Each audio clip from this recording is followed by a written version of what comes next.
So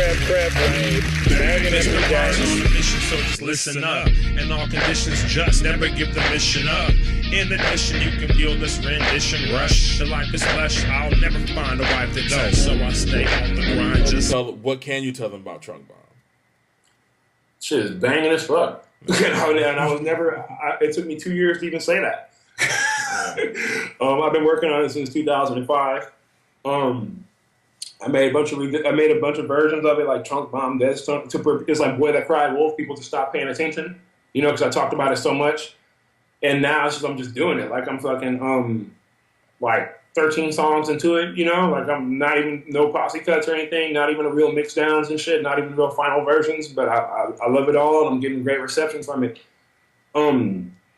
My intent as of yesterday is to have it on. I'm gonna put this 13, 14 song version mixed and shit on Bandcamp. I'll mix it and do all the things for it. This side, put it up on Bandcamp and use Bandcamp to raise the money for it to make it for real. Because I hear all these bands are doing that shit. And basically what they do is that they how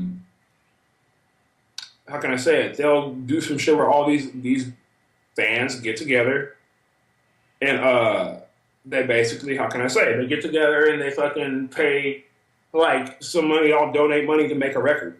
So the band can have everything from studio time, to manufacturing the record. And what this does is two things for the band. A, gives them fucking money to make the record. B, this shows a label who still believes in such a thing that, damn, these fools have a fan base. And it's ingrained. Okay, we can sign them because they're gonna buy all the shit. So then, now, even though it's formal, these fans all own a piece of this record, I guess, in theory. They're all invested in this record. And then, they get their investment back through whatever, like through whatever shit that these fools discuss. And then now the label, the band not only has a free way to make a record, now they have a record deal. Now they also have a fan base. And they have a story. So it's like, this is for rock and roll. Rap can't do this shit.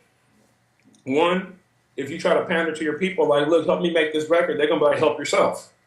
Or, fuck it, we just made a record. Listen to our shit. Listen to my shit. It makes it way harder if you're trying to service your publicist with shit to publicize and they're servicing you with their shit. Right. You know what I'm saying? Because that's essentially what it is, And, like that, basically, like, that's the whole thing. Like, now, with rap, I'm just trying to get to a point where, like, look, fools are getting paid to make this shit. Now they can't, so how do you expect it to come out quality if fools can't put the quality on it? Here, you buy this OG version, you're not buying anything different than the shit you would normally fucking buy from me. In fact, it probably sounds better than that. But while you're paying for this, you're not just paying me to go fucking smoke weed and live in some other country. You're paying for you're paying for the production from scratch of this fucking record. You're paying for it. You're paying for it from start to finish. Like, NASA's gonna mix it, he's getting paid. The homie's gonna master it, he's getting paid. Either Willie Green or Dave Cooley will master it, they're getting paid. I got my own rates and shit already with these dudes. I also know how much it costs to manufacture the record because I've made 1 million records before. I know how much it's going to cost to do some kind of entry-level press on the shit, and I know how much it's going to cost to do an entry-level single on it. And that should all be around 6 or 7 G's all together to do it to where it'll actually make an impact. And I can go get distribution on it because of my old fucking history of selling records, And the thing is, it's like the missing piece of the puzzle is it's promoting the record. It's promoting the motherfucker that sold records. That's it. And it's like, at that point, one or two things should happen. It's like, either I'll have enough money to make the record, and I'll make the record, and it'll come out, and it'll be independent, and this, and this, and everybody can feel like they fucking put money on it and made it happen, which they did, because that's how it always happens. Or the rock and roll thing happened where one of these labels like, well, fuck, this motherfucker has a draw. He's making noise. He's doing a good thing. The people like it. They'll give him money. Let's give some other money, and then I'll go get a fucking record deal.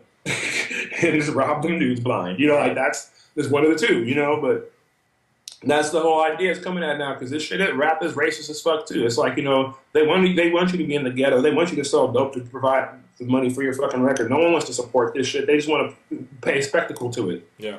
It's just a thing to look at. Like, oh, that's what you're doing? Look. And that's kind of where it's going, because we're all watching YouTube all day, which is it's a great place. I watch it all the time, but I do notice that now people are more conditioned to watch each other for entertainment than before. Before we knew what TV was. Now it's like everyone's regular people are TV stars for some reason, or movie stars. So it's like, oh, you're a movie and a person. You're a TV show and a person. Yeah. You know, it's that spectacle thing. It's the spectacle and a personality. That's all it is. You know, a spectacle and person. There's a cult of personality. You know, you want to. Well, what are you selling? I'm gonna buy. What are you selling? And that's the whole thing. That's why people who are not interested don't sell records. Yeah. Because like the same people who are not interested don't sell lunchboxes. Yeah. They don't sell movie sales. They don't sell shirts and pants. You know, like you look at Karl Lagerfeld, you want to see who the fuck Karl Lagerfeld is, and if the fool looks crazy, of course he looks crazy. His clothes are crazy. I'm gonna buy his clothes. Mm-hmm. Yeah. Steve, when I worked at one record label, one major that I won't name, but you said their name during the course of our conversation today. Mm-hmm. They signed Steve-O from Jackass for our rap record because he had been blowing up.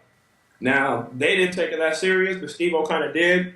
And while his rapping would be like ODB or somebody, that nigga had beats.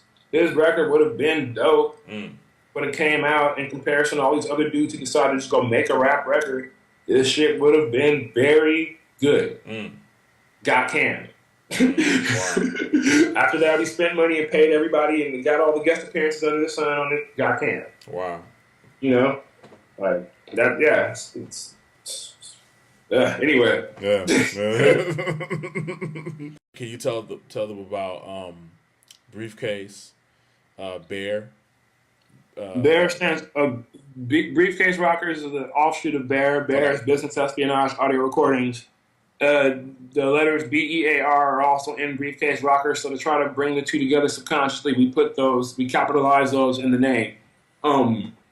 The whole thing now is the B.E.A.R group is the umbrella for Briefcase Rockers, the other sister label of Briefcase, which is Matte Black Editions, and the other sub-labels that the homies are building up, like Juan Labels, Grip Tapes, Dead Masters, Eagle Twister label, like our homies Lintonia, who put out EDH, and what's the other group? EDH, what's the other group? Unison, like that, like one of the best groups ever.